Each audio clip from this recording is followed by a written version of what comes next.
everybody. This is a quick video that I'm making to show how to find the determinant of square matrices. And you notice I said square matrices because we say the determinant of a matrix exists if and only if it is a square matrix. But every square matrix does have a determinant, and we say this is just some number that is associated with this matrix. Now, the thing about this number is that it has several unique characteristics, and we can use this number to help us find things such as the area of a triangle given the vertices of a triangle in the rectangular coordinate plane, or to discuss or determine whether 3 points would be collinear in the rectangular coordinate plane, or we also use the determinant to help us find the inverse of matrices from time to time. So it's worth noting how to find them. So in this video we're going to discuss how to find the determinant of specifically 2x2 matrices and 3x3 matrices, but you have to realize that determinant must exist for any square matrix, okay? And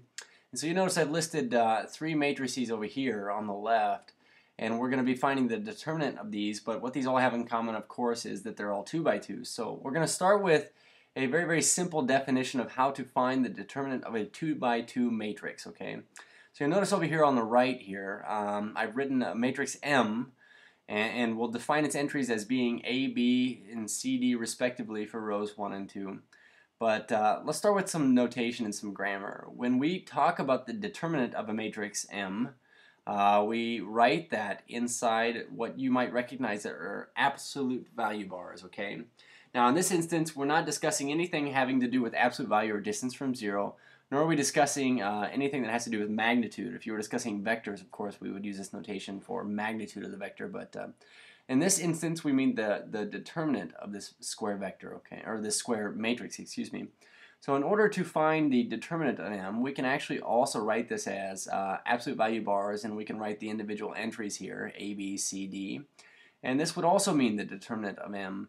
But we typically generally define this, the determinant of a 2x2 matrix, as being the product of the main diagonal here. So that would be A times D, okay, A times D minus the product of the opposing diagonal. That's kind of how we always remember it here, but we say AD minus BC, where of course again AD is the product of the main diagonal here, minus the product of the opposing diagonal. And it doesn't matter in which order you multiply here, it just matters that you do the main diagonal first and the opposing second. So we define the determinant of a 2x2 matrix given in this fashion as being, of course, the product of the main diagonal minus the product of the opposing diagonal. Now, using this definition here, here's what I'm going to do. I'm going to switch colors on us here. We'll go for something a little bit lighter, but maybe towards the red end of the spectrum. But let's go ahead and take a look at a few of these matrices that I've written over here on the left, okay? So simply put, we'd say if we wanted the determinant of A, we would write that as absolute value bars A, okay? And then we could also write absolute value bars entries in the matrix here. But we'll say, okay, so the product of the main diagonal here, so this would be 2 times 2 minus, okay, so 2 times 2 minus now 1 times, and in this instance, -3. And this is really important because, of course, you know, if it's anything that's ever going to bite you in the rear, it's going to be a negative sign. But we see here we've got a product that makes 4 minus a product that makes -3. So in this instance, we have minus a negative, which of course means we're going to add a positive. But you end up with a determinant of 7, okay? So we say 7 is the determinant of this square 2x2 matrix.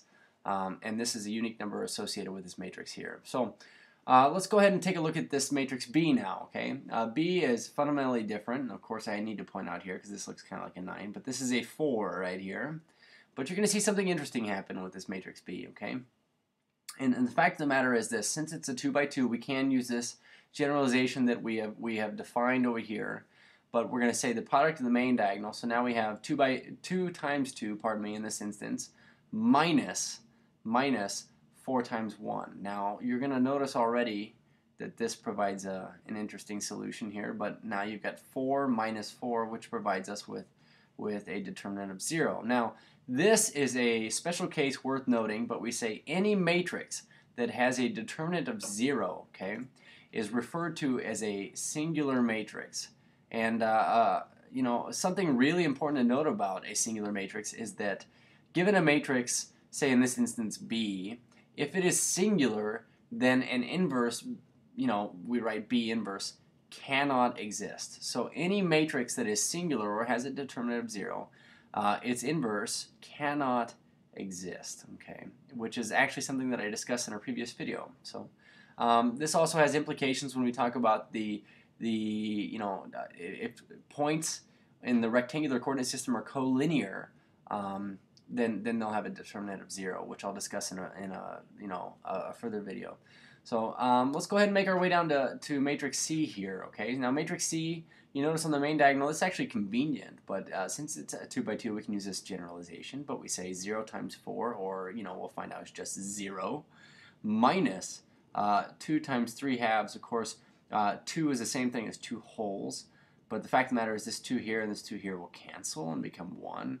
And all that's left is really 3, but we say 2 times 3 halves here, and you get just 3. But 0 minus 3, you end up with a determinant of -3. So anyways, that's just kind of how you find the determinant of a 2 by 2 matrix. So in the next video, we'll move on to how to find the determinant of a 3 by 3 matrix.